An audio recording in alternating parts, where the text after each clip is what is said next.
Welcome back to On Texas Football. I'm Jeff Howe, joined by CJ Vogel, breaking down a 29-21 loss for the Texas Longhorns in Gainesville against the Florida Gators. CJ was on site. We'll get his thoughts here in just a second. I want to thank our game day sponsors for our coverage at On Texas Football. That's Flight by Yuengling, Tito's Handmade Vodka, and Von Lane. Thank you for your sponsorship. CJ, you were there, watched it unfold, went to the post game. Your initial reactions, what's still sitting with you this? We've had a couple hours to digest it at this point. Yeah, nothing's great is sitting with me. I'll tell you that. I'm trying to think of a positive thing to say. I don't think there is anything. It was kind of funny, that opening drive. What is it? The second play of the game, maybe the first. Lagway rolls out. You create a forced fumble. You have a defensive back run right by the ball, slide by it, and it gets recovered. And you sit there and you say, all right, well, that was a big opportunity early on. Hopefully that doesn't come back to bite you. And then later on, as Florida moves down the field, you sit there and you say, that didn't ever really feel a whole lot of challenging, right? That drive, 13 plays, 84 yards, 7 minutes off the clock. They just kind of methodically moved down the field. Lagway was smart with his throws. They put him in a lot of situations. And you sit back and you say after they score the touchdown, he's like, Texas had a chance there. They had a chance to get that ball very early on in that game. Does it change the outcome of the game? I don't know. But that drive certainly set the tone for what Texas defensively was going to put on the field. And evidently the offense didn't have much of an answer either. It was bad, Jeff. It was bad in all sorts of I can't right now find a positive outside of maybe a big play from Parker Livingston, maybe a nice reception down the field from Emmett Mosley or Ryan Wingo in the end zone. That's maybe it. And even then there was plenty more on the bone for that wide receiving room. Yeah, I think, I posted my snap judgments over on ontexasfootball.com.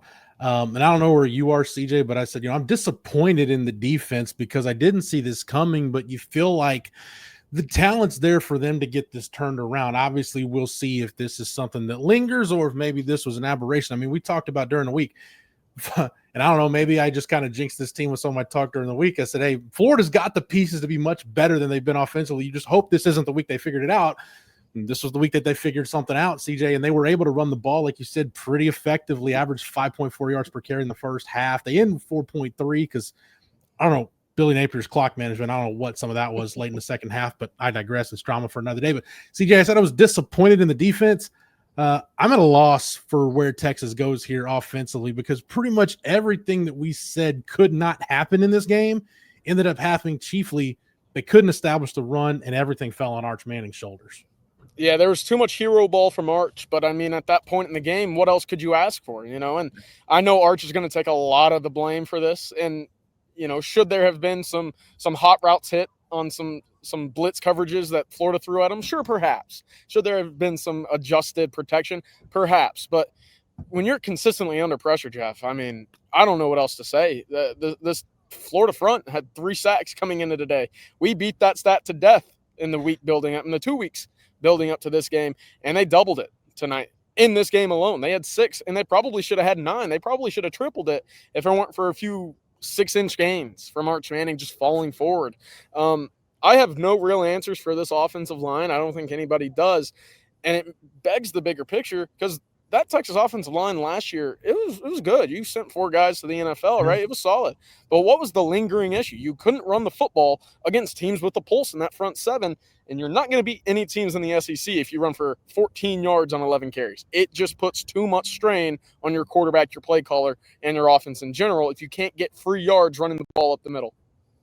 Yeah, no doubt. And we talked about it, CJ, coming out of the bye, said, hey, you're going to face 2 pretty good defensive fronts right out of the gate with Florida and Oklahoma. And I think you'll agree with me. Oklahoma's defensive front is way more active than Florida's front. At least they have been. And, late in the game, Ron Roberts, they were able to dial up some simulated pressures. But CJ, early on, just the disturbing thing was it's just losing battles at the point of attack. And that got Texas in the hole. I didn't see it happening. And even though Florida's offensive line, they got a good offensive line, I just didn't see it happening to that extent. But you're right, CJ, and I think what we're saying here is I don't know what the answer is for the Texas offensive line other than maybe try to mix up some personnel. We did see them switch it up in the second half. I think it might have been Nick Brooks at left guard for the entirety of the second half, so maybe that's a change they make going forward. But, CJ, Trey Wisner's impact was minimal today in his return from injury. Did He caught a touchdown, ran for a touchdown, but again, to your point, 11 yards on 8 carries. First down, CJ was just, I mean, there were some plays Arch made late in the game that made the number blow up, but there was a point, CJ, where I looked up and they were averaging 1.2 yards per play on first down. That's where your inability to run the ball really hampers you, because it just felt like they were behind the chains all day. Now, on top of that, I mean, not only was Texas behind the chains, but they were shooting themselves in the foot, right? How many false starts did we see in that second half alone? You just can't do that against quality opponents. You can't do that against SEC level defenses, and Florida certainly has one of those.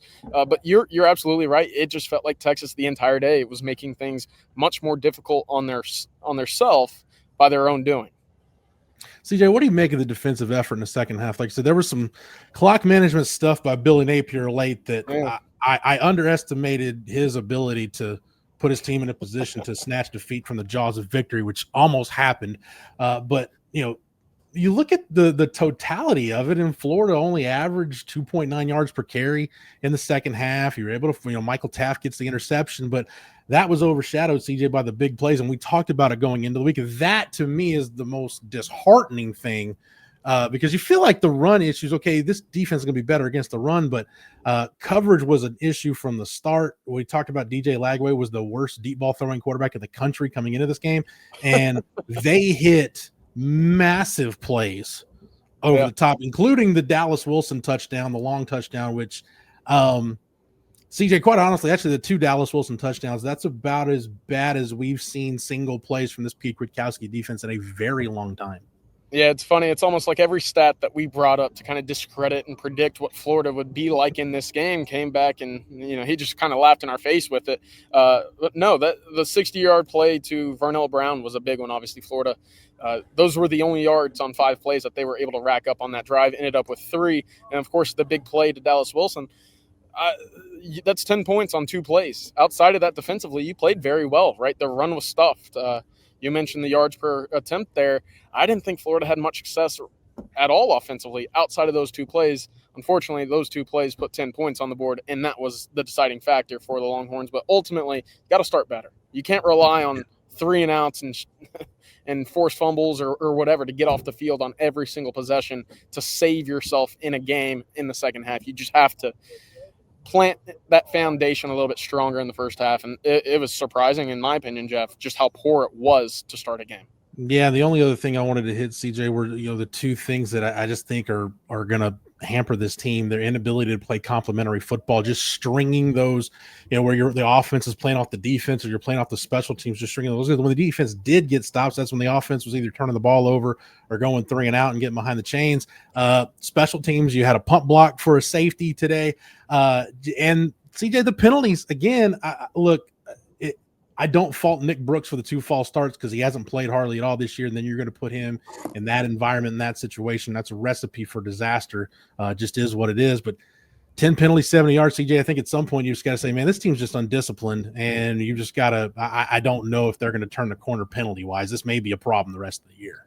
Yeah, I don't think there's a remedy. If we did, I don't think we'd have waited until the start of SEC play and 5th game of the year to see that remedy. This is who this team is. It's an undisciplined, bad football team, especially on the offensive line. And that right now is the root of all your issues. Because I tell you what, when Arch had a clean pocket, Jeff, he had a pretty good day. He made some good throws. He had some plus creative plays there.